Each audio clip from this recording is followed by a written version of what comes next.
Okay, our next topic is path independence, and we're going to connect that to conservative vector fields and gradient fields. And so I think the best way, rather than me trying to draw a bunch of pictures of vector fields on the board, is to share the screen.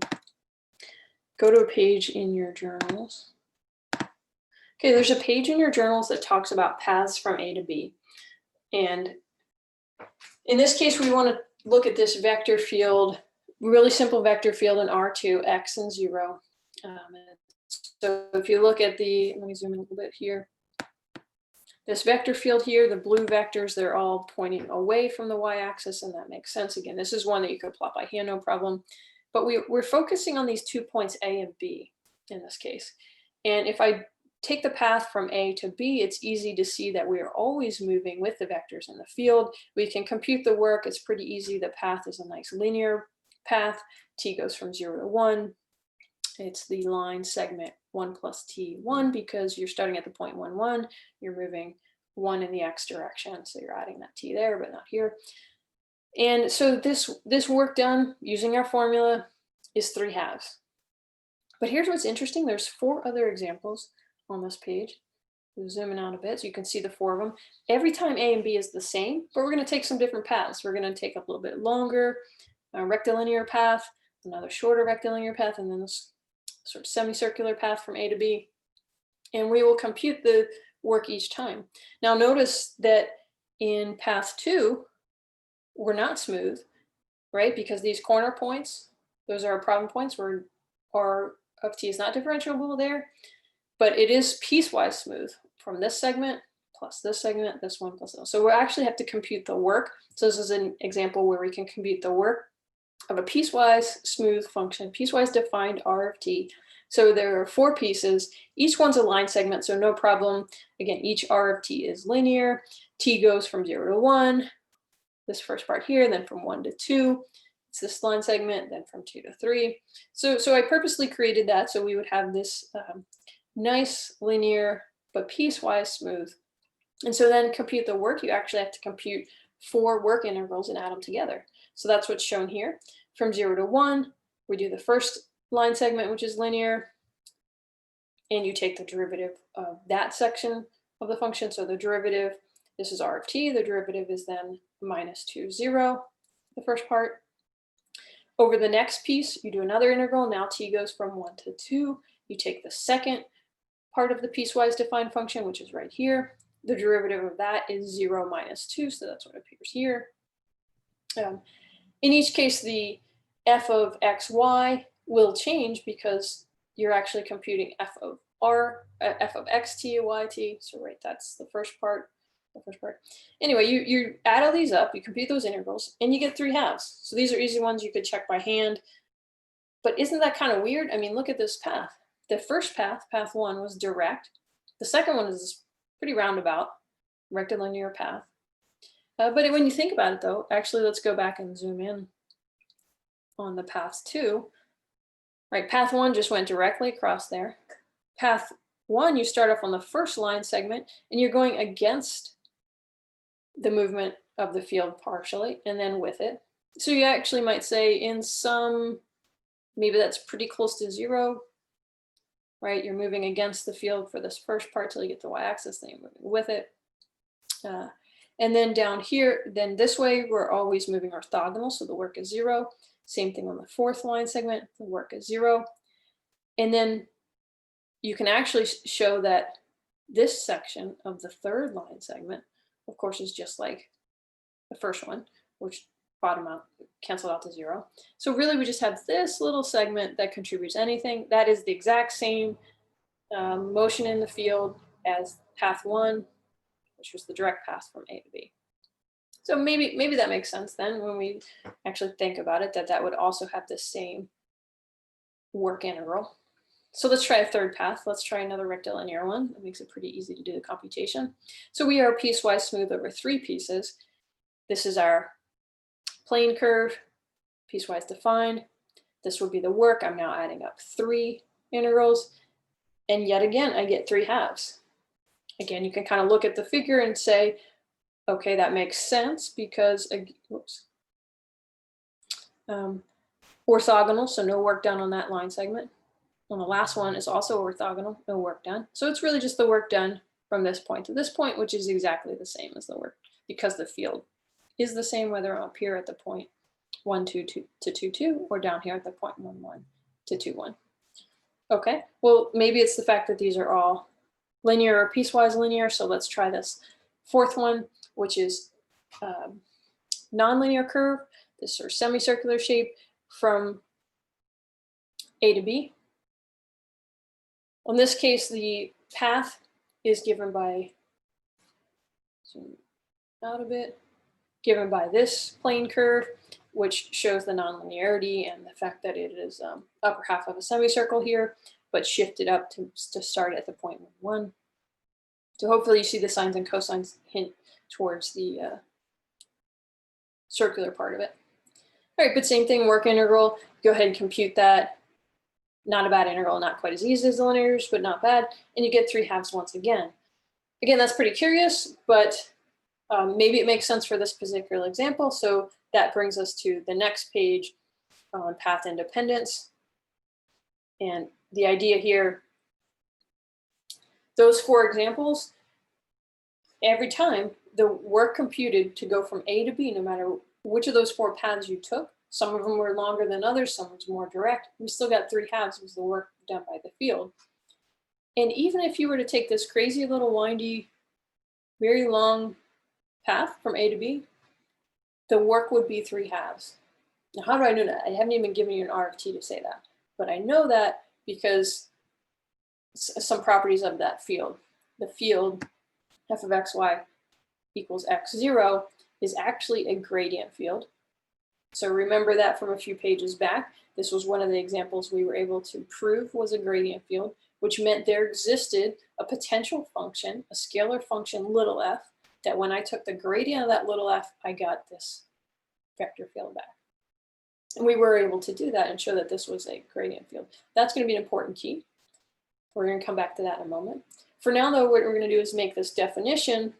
This box is saying that a work integral for an R2 vector field is path independent. So it doesn't matter if I went from A directly to B, I went from A to B in a linear path, if I went a really roundabout way, if the work integral for a path C1 is exactly the same as the path C2 for any 2 paths. So this is what makes it, there's infinitely many paths that I could go from A to B, right? So I did the direct one, we did 3 other ones on the previous page, another 5th one here, but there's infinitely many that I could draw, many different ways to go from A to B. And for any of those, if that happens, for any 2 paths that you could possibly draw from A to B, and they have to be oriented, right? Because if I went from A to B, that's different than going from B to A, right? So you have to have the orientation. But if you do that, and they are the same, it really just depends on your initial and terminal points. The work done depends on the A and B that you're using. Your initial point A, your terminal point B. If that's the case, you say that it is path independent. So if you knew a vector field was path independent, that if is important. How are we going to do that? But if you did know a vector field was path independent, then why not take the easiest path? The simplest path might be the linear path, right? And that was here the most direct path. So even if A is over here, the direct path would be a line. Easy to get the line between any 2 points. That was chapter 1. You could form the plane curve, or here, R3, a space curve between any 2 points. You got that down. And in general, this paragraph at the bottom here shows you, in general, if you had a point A that was x1, y1, B was x2, y2, you could form the linear path, right? You start at the point x1, y1, you move in the direction, t units in the direction of the change, x2 minus x1, y2 minus y1, t goes from 0 to 1. So that linear path, what makes it so nice is that a linear function has a constant derivative. That means r prime of t, which is used in the work integral formula, will be a nice constant.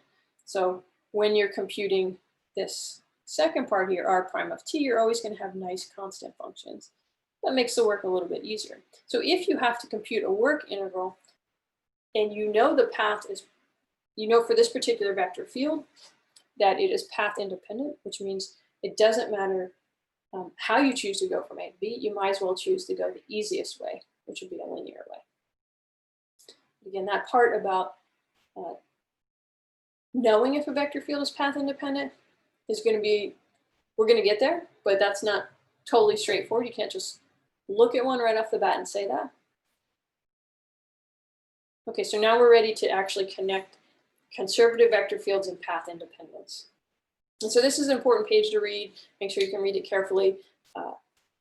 That once again, this vector field that we were looking at, we showed from that particular point A to B, it was path independent. It turns out for any 2 points you would pick in that field, it is path independent. Pick a C and D, just randomly drop 2 points in there. It will be path independent. Any path, it only depends on the initial point and the terminal point of that path. And the reason that this vector field has this property is actually that f of x, y equals x0 is a gradient field. So again, flip a few pages back. Remember, this was one of the examples we worked, that there was a potential function that existed for this whose gradient was this vector field.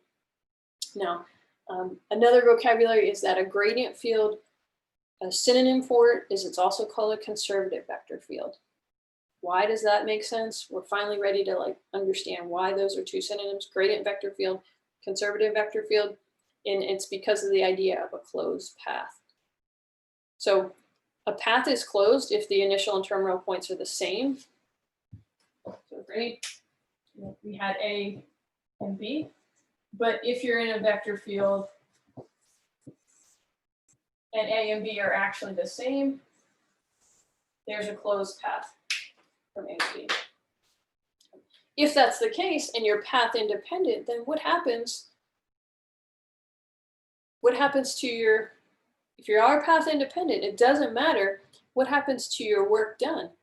Well, your work done, you're actually starting and finishing at the same point. So we could have, right, instead of doing the direct path from A to B, well, there is actually no path from A to B. The work turns out to be 0. If you have a closed path, so this is sort of the key part here, if you have a closed path for a conservative vector field, which is also a path independent field, then you know the work integral will evaluate to 0. This is important because conservative fields are used often in your majors, particularly physics, mechanics, electrical applications. It means that no energy is lost or gained. So it simplifies to 0. Okay, so we've connected line integrals, which are also called work integrals, to path independence to conservation if you have a conservative vector field. And now we want to say, when can we actually make those conclusions? And there's this is an amazing theorem. If you have an R2 vector field, so f of x, y, you have your two components m and n. It's defined on a connected region R. Usually R's are defined over all of R2, so no problem. Then the following things are equivalent. So equivalence means that you could say 1 implies 2, or 1 implies 3, or 1 implies 4, or 1 implies 2, which implies 3, which implies 4, which implies 1. You can go any combination of these. If you have one, it shows another, or any subfield.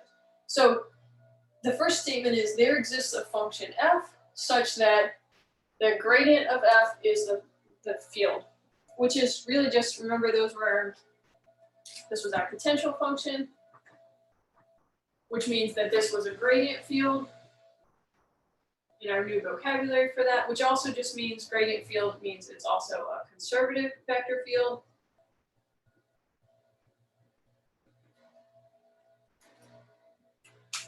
Okay, so we will be able to determine if a vector field is conservative by checking other things, right? This is really just saying your vector field is conservative if maybe one of these other things holds.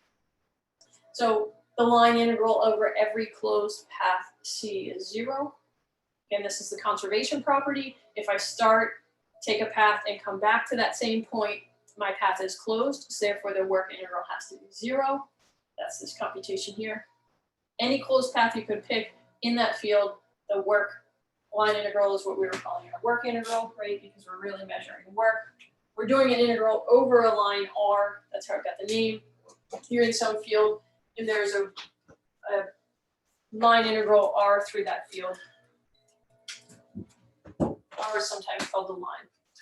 Okay, every line integral, every work integral is path independent. That was like our previous example. What was that? F of xy was x0. So we checked for like 4 or 5 different paths that we were path independent. We saw that from a closed path, that the closed path would be 0 on that particular example. We also knew that that one from previously in the chapter was a gradient field. Well, it turns out though that this is actually the most important condition. This one is the one we're going to use most often. This is the easiest way to check if your vector field is conservative, if your work integral is going to be path independent, if your work integral over a closed path is 0, you just want to check this. This is a really easy check because it's partials. If you take the partial of the first component with respect to y, and that's the same as the partial of the second component with respect to x, then you know your field is conservative. If your field is conservative, you know that every work integral on a closed path is 0. You also know that the work integrals are path independent. So it turns out for this example, we didn't have to check it was a gradient field first. We didn't have to work backwards and try to find that potential function. We could have just said del m, del y is 0, del n, del x is 0. Those match. Check. By this, it says we are equivalent. We know we are a conservative vector field, then we know these other things hold as well.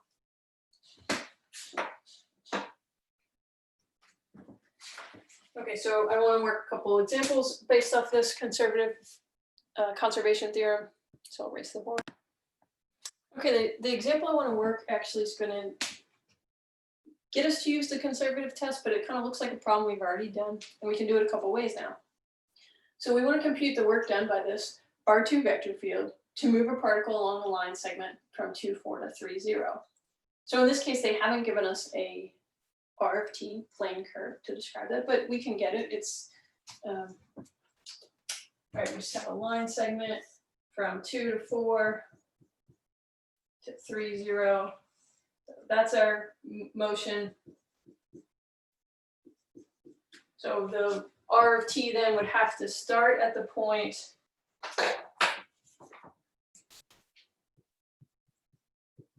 2, 4, plus it would move in the direction t in the direction of this vector, which is the vector. So we'll subtract the terminal point minus the initial point. So that'd be 1 minus 4. And t would be from 0 to 1. Check that that works. Plug in 0 for t, we get 2, 4, the initial point. Plug in 1 for t, we get 2 plus 1 is 3. 4 minus 4 is 0. Yes. Okay, so now we do have a R2 vector field and a plane curve. Let's put that in to our tool. Whoops.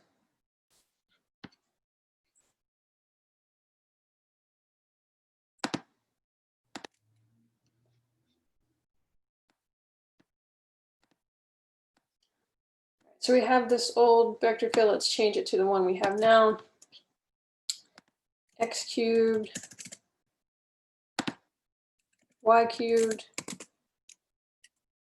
Maybe put a fewer vectors in there so it doesn't look so scattered, so cluttered. And then we have a linear plane curve, which was 2 plus t and 4 minus 4t.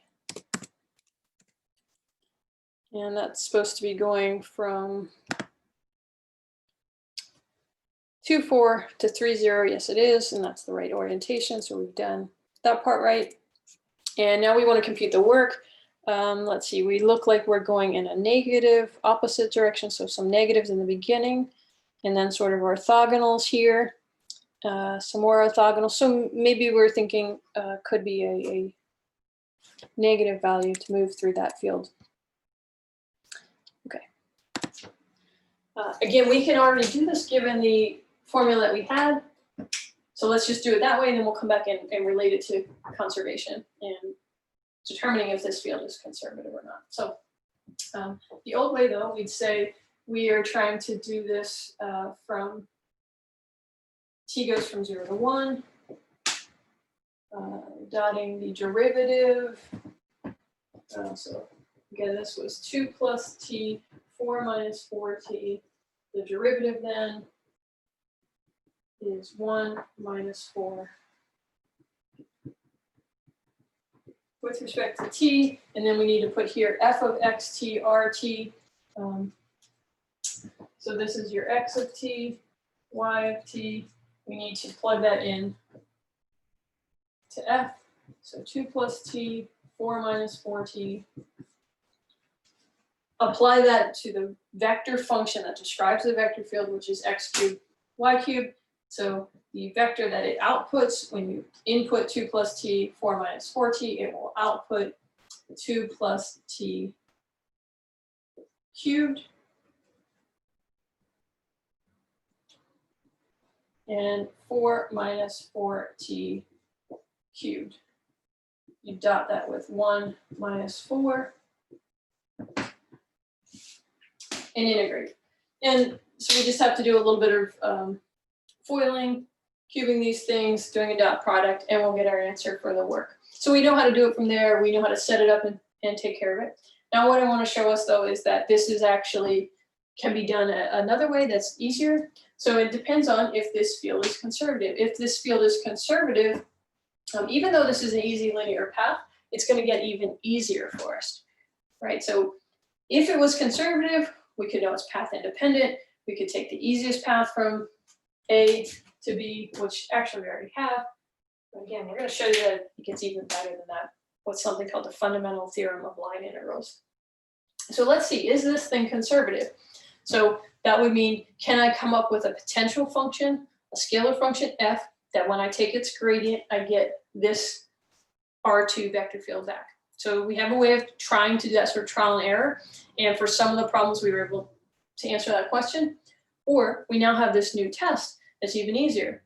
The conservative test that we just had on the board was we just have to check for an R2 vector field, does del m, del y. So what is the derivative of x cubed with respect to y?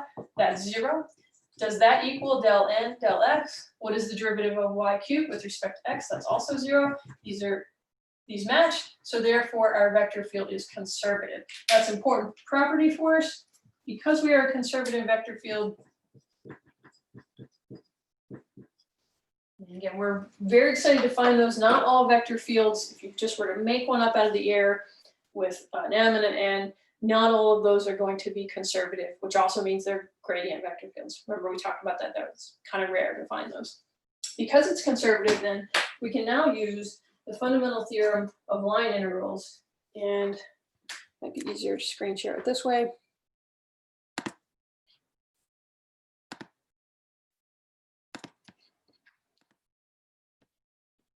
So we did our conservative test, we determined that our field was conservative, and now we can use this fundamental theorem of line integrals. If you have a piecewise smooth curve C, we have this linear curve, and you have a potential function, then you can compute the work integral, the line integral over that curve. So that's what we're trying to do here, get the work from the line segment. We set it up this way. And it starts pretty similar, right? We have this dot product with the tangent vector r prime. But instead of capital F, you can actually put the gradient because you know it's conservative, therefore we know a scalar function f exists.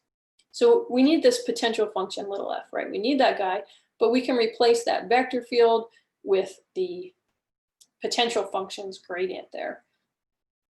Now, if that's the case, if you're conservative and you can do that, replace the capital F with the gradient of the little f, here's what happens. This right-hand side is super cool. Hopefully it reminds you of the fundamental theorem of integrals from Calculus 1, where you can just evaluate, when you're doing an integral, you can evaluate it at the antiderivative of the upper limit. For us, that's our terminal point, our plane curve at B, so that's r of B, minus what happens at the initial point, r of A. So again, this is a magical thing, just like it was in Calculus 1, this fundamental theorem of down here, fundamental theorem of integrals. Well, now we have a fundamental theorem of line integrals. Is a direct analogy. And so here again, if you were trying to integrate some function f, you would evaluate it at the antiderivative, capital F, at b minus what happens at a. We're doing the same thing. So we're evaluating it at our potential function at b minus what happens at a. Okay, so I'm going to add that. Okay, so here's our fundamental theorem of line integrals that we're going to apply. We could compute our work integral this way. We decided maybe that's a little annoying with the foiling and cubing. So we have this another way that's easier because it is conservative. We can apply the fundamental theorem of line integrals. It has to be a conservative field for which you can find a potential function f. You need to evaluate that potential function at the terminal point minus what happens at the initial point. We have all this information, well, almost all of it. We need to do one more bit. We do know what R of A and B are. So here's our points 2, 4, 3, 0. Again, you could get that. Let's make some space.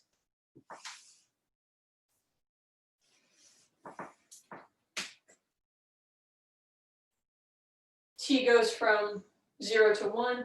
So at the terminal point when T is 1, you should be at the point 3, 0. Well, let's just check that. That is 2, 4 plus 1 minus 4, which is 3, 0.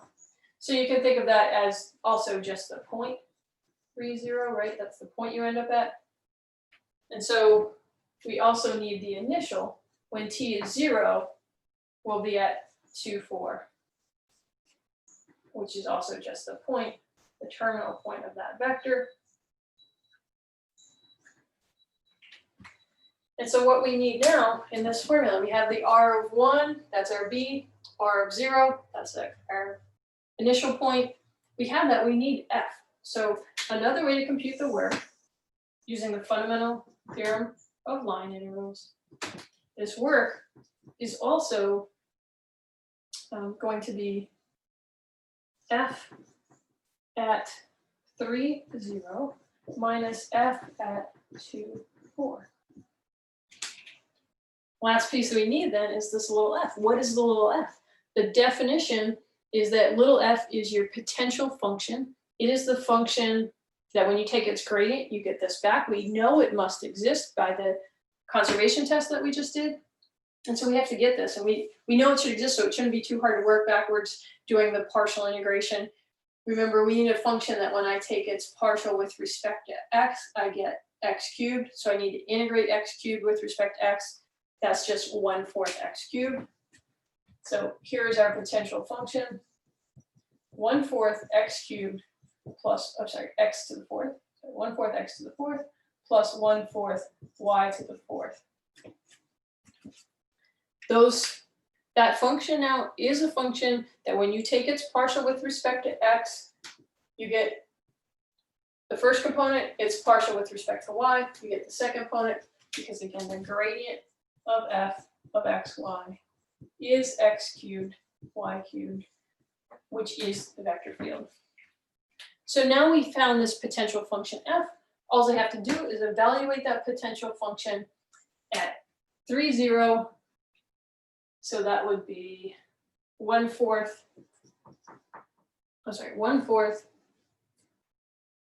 3 to the 4th minus what happens at the, that was the terminal point, right? The terminal point minus what happens at the initial point. So now the initial point is 2, 4. So I plug that into my potential function. So I need to subtract out 2, so 1/4, 2 to the 4th minus another 1/4, but 4 to the 4th. All right, so let's go ahead and do a crank away on a little arithmetic there. What is this? That'll be 9 times 9, 81 fourths minus 16 fourths, which is 4, minus 16 times 4, which is 64, So 81/4 minus 68. Maybe let's turn that instead of fractions to a decimal. So 20.25 minus 68, which is what? Minus 47.75. And remember that when we started this, a while now, we thought from the image that it would be mostly negative, which is what we're getting. So let's just quickly summarize where we're at now.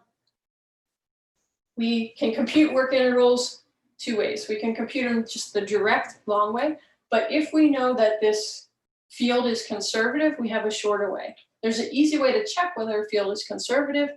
Just check your partials. Del m del y, does that equal del m del x? It did in this example. If that's the case, there must exist a potential function. Go find it, it'll be easy to find. This one's particularly easy. We really have this quadrant function up here. You can evaluate that potential function at the terminal point of your path minus the initial point. Again, no matter what your path is, it wouldn't matter. We had a pretty simple linear path, but it could have been any sort of crazy windy path. We can always do this fundamental theorem of line integrals, which is just an extension of the fundamental theorem of integrals from calculus 1.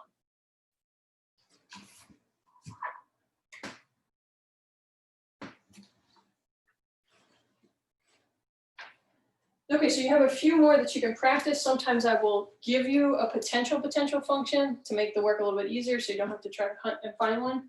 But that's sort of the crux of it. If it's conservative, get that potential function, it makes the work integral much easier.